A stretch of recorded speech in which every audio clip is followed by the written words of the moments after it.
네, 여러분 안녕하세요. 보았습니다. 리액트 까보기 시리즈 그 중에서 V돔과 리액트 라이프사이클에 대해 함께 좀 더 깊게 알아보는 시간을 가지려 합니다. 먼저 V돔입니다. 버추얼 돔이라고도 하죠. 여러분에게 이미 익숙하신 개념일 텐데 리액트 공식 홈페이지가 잘 설명해 놓은 글이 있어서 그대로 가지고 왔어요.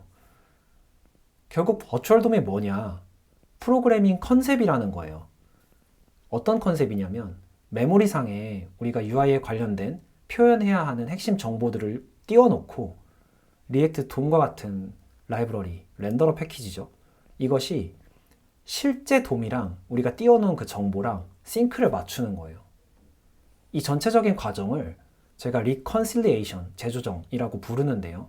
이름에서 유추하실 수 있는 것처럼 리컨실러라는 또 다른 리액트 패키지가 관여를 하게 됩니다. 여기까지 설명드렸을 때 버추얼 돔 프로그래밍 컨셉이지. 알겠어. 근데 왜 가상이야? 라는 질문이 자연스럽게 떠오르실 텐데요. 그 이유는 실제로 만약에 돔을 조작하게 되면요. 돔을 조작해야 하고 조작한 돔을 브라우저가 페인트를 해서 화면에 보여줘야 하는 이 과정이 가상으로 하는 것보다 훨씬 더 비용이 큽니다. 즉 오래 걸리는 거죠.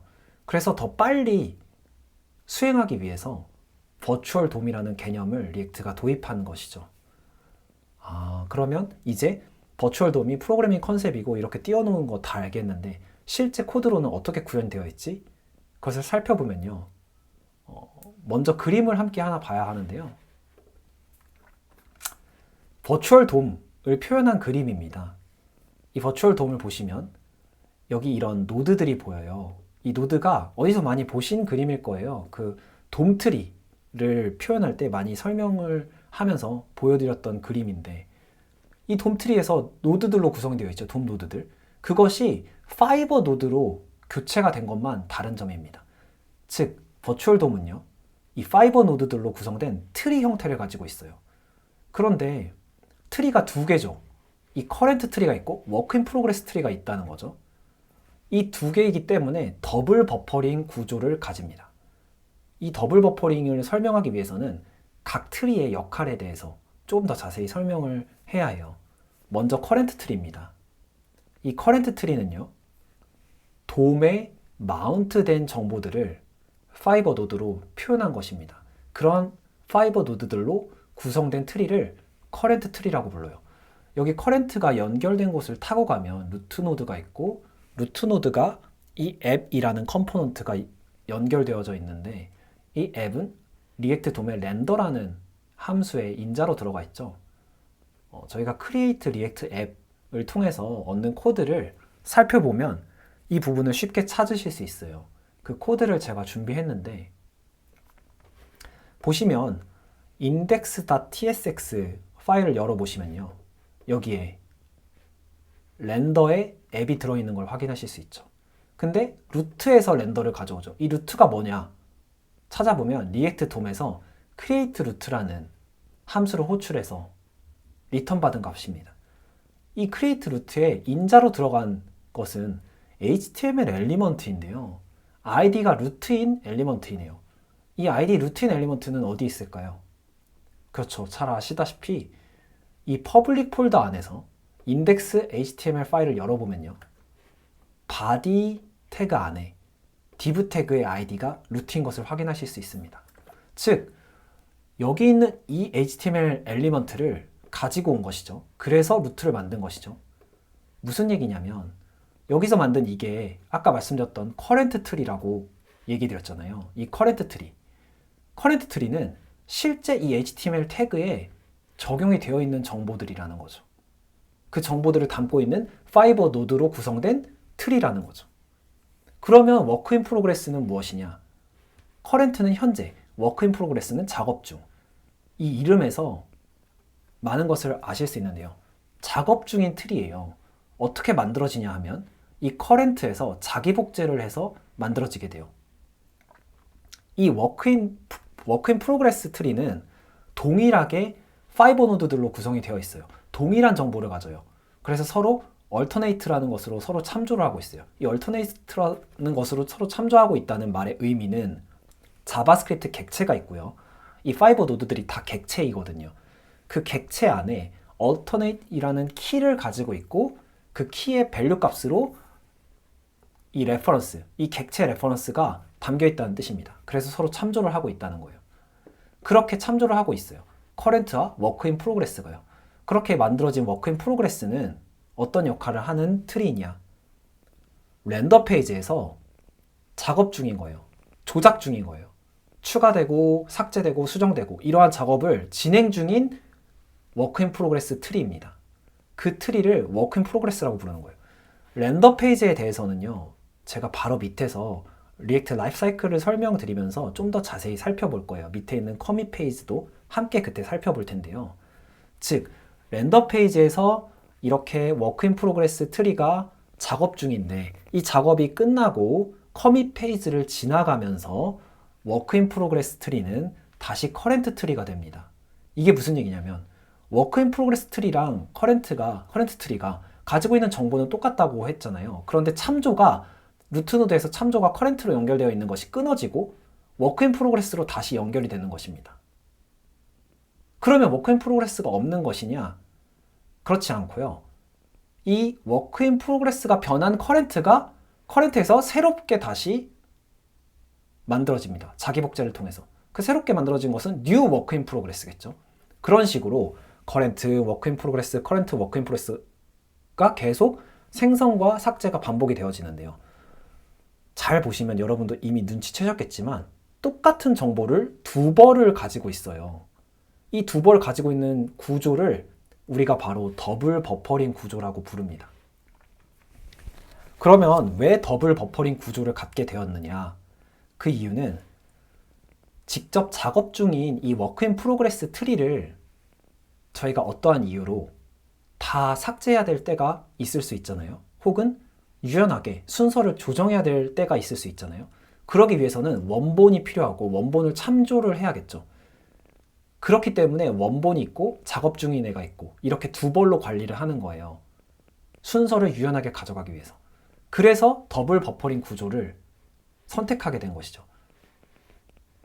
이 버추얼 돔의 구조에 대해서 파이버 노드로 구성된 트리 형태이고 더블 버퍼링 구조를 가지고 있다라는 말의 의미가 이제 좀 더 이해가 되셨을 거예요. 상세한 구현을 살펴보면 파이버 노드들이 이제 부모가 있고 자식이 있는데 자식 노드를 차일드로 참조하고 있고요. 부모 노드를 리턴으로 참조하고 있죠. 그리고 또 다른 자식, 두 번째 자식은 부모가 참조를 하고 있지 않아요. 부모는 첫 번째 자식만 참조하고 있어요. 그럼 두 번째 이상, 세 번째, 네 번째 자식들은 이 첫 번째 자식이 sibling이라는 키값으로 이 객체의 레퍼런스를 참조하고 있는 형태입니다. 이렇게 조금 더 상세하게 버추얼 돔의 구현까지 함께 알아봤어요. 여기까지 설명을 드리고 나면 여러분이 이제 버추얼 돔에 대한 개념을 확실하게 잡으셨을 텐데요. 리액트 라이프 사이클에 대해서 설명을 하기 이전에 저희가 지난 시간에 배웠던 개념 중에 렌더링이라는 단어의 정의에 대해서 다시 한번 짚고 넘어가야 할 필요가 있습니다. 여러분 기억나시나요? 렌더링. 어떤 뜻이었죠? 그쵸, 여러분 이미 잘 알고 계시는 것처럼 컴포넌트 렌더링이라는 단어의 의미는 컴포넌트를 호출한 다음 리액트 엘리먼트를 리턴 받았을 때 그것이 파이버 노드로 확장이 되어지고 그 파이버 노드가 VDOM에 반영이 되는 것까지를 렌더링이라고 불렀죠. 그러면 VDOM에 반영이 된 다음에 돔에 마운트가 되고 마운트된 돔을 브라우저가 페인트하는 과정은 렌더링이라고 부르지 않기로 저희가 합의를 했죠. 이걸 기억하시면서 리액트 라이프 사이클로 넘어갈 텐데요. 아까 설명드렸던 것처럼 렌더 페이지, 커밋 페이지가 바로 리액트 라이프 사이클 안에 있는 단계들입니다. 리액트 라이프 사이클 하면 여러분 가장 먼저 떠오르는 그림이 있으실 거예요. 리액트 공부하시면서 많이 보신 그림일 텐데 바로 이 그림입니다. 마운팅, 업데이팅, 언마운팅 이라는 컴포넌트들의 돔에 관련된 상태가 나와 있고요. 왼쪽에 보시면 렌더 페이지, 프리커밋 페이지, 커밋 페이지라고 해서 이 단계들이 나와 있어요. 렌더 페이지를 지나고 나서 커밋 페이지로 이동하는 이 흐름인 거죠. 즉, 렌더 페이지 다음 커밋 페이지가 오는데 그럼 각 페이지들은, 각 단계들은 어떤 일을 하지? 그것에 대해서 설명드리려고 합니다. 렌더 페이지는요, 위에서 살펴본 V돔을 재조정하는 단계입니다. 즉, 리컨실리에이션이 일어나는 단계죠. 여기서 이 리컨실리에이션이란 리액트 엘리먼트, 즉 5노드로 확장된 그 자바스크립트 객체가 추가되거나 수정 혹은 삭제되는 것을 말해요. 이때 이 추가 수정 삭제, 즉 리컨실리에이션이 일어나기 위해서는 워크를 스케줄러에 등록해야 하는데요. 스케줄러는 또 다른 패키지죠. 이 워크라는 개념은 처음 등장하는 개념이에요. 여기서 기억해 두셔야 하는데, 워크는요, 무엇이냐면 리컨실러가 컴포넌트의 변경을 돔에 적용하기 위해서 수행하는 작업이다 라고만 지금은 알아두시면 돼요. 그래서 쉽게 설명드리면 리컨실러가 결국 스케줄러라는 또 다른 패키지에 워크를 등록하는데요. 이 등록한 워크들을 스케줄러가 타이밍에 맞게 실행하는 역할을 담당하고 있습니다. 그럼 이 전체적인 과정은 리컨실러가 담당하는 것이죠. 이때 이 리컨실러가 굉장히 큰 변화를 가져왔어요. 리액트 버전 16에서요. 버전 16에서 기억나시나요? 스택 아키텍처와 파이버 아키텍처를 비교하면서 잠깐 설명드렸었는데, 이 리컨실러의 아키텍처가 스택에서 파이버로 바뀌는 거예요. 바뀌면서 렌더링의 순서를 변경할 수 있게 되었어요. 왜냐하면 스택 아키텍처의 경우는 무조건 마지막에 넣은 것을 가장 첫 번째로 빼내야 하잖아요. 즉 처리를 해야 하는데, 파이버 아키텍처는 순서에 상관없다고 말씀드렸었죠. 그렇기 때문에 이 렌더링 우선순위, 렌더링 순서를 변경이 가능해진 거예요. 변경할 수 있게 된 거예요. 그래서 abort, stop, restart 등의 메소드들을 호출하면서 멈출 수도 있고 다시 시작할 수도 있고 이렇게 된 것이죠. 리컨실러의 아키텍처가 스택에서 파이버로 바뀌면서 렌더링 순서를 조작할 수 있게 된 것이죠. 여기까지 렌더 페이지에 대해서 설명을 드렸어요. 렌더 페이지는 결국은 V돔의 리컨실리에이션이 일어나는 단계다. 그러면 그 다음 단계인 커밋 페이지에서는 어떤 일이 일어나느냐? 이 리컨실리에이션이 끝난 V돔을요, 돔에 적용하는 일이 일어납니다. 그리고 라이프 사이클들을 실행하는데요. 이 V돔을 돔에 적용할 때 이 적용은 일관적으로 적용하기 위해서 싱크로너스, 즉 동기적으로 실행이 됩니다. 결과적으로 돔 조작이 다 처리가 되는 거죠. 리액트가 돔을 다 조작한 다음에 콜스택을 다 비워줘야지만이 그 다음에 브라우저가 조작이 끝난 돔을 페인트하기 위해서 함수를 호출할 수 있는 거죠. 비워진 콜스택에 새로운 함수를 스택처럼 쌓을 수 있잖아요. 그렇기 때문에 브라우저가 페인트를 하기 위해서는 리액트가 돔 조작이 완전히 끝나야만 시작할 수 있는 거예요. 이게 커밋 페이지에서 기억해야 될 내용입니다. 커밋 페이지는 결국 리컨실리에이션이 끝난 V돔을 돔에 적용하는 단계인 거죠. 여기까지 리액트 라이프 사이클까지 저희가 정말 가열차게 달려왔는데, 렌더 페이지 특히나 중요합니다. 물론 커밋 페이지도 중요하지만 저희가 바로 다음 이어서 공부할 내용은요, use state라는 훅을 호출해서 set state가 스테이트를 바꾸는 과정을 살펴볼 텐데, 그 바꾸는 과정은 리컨실리에이션이거든요. 즉 리컨실러가 담당하는 것이죠.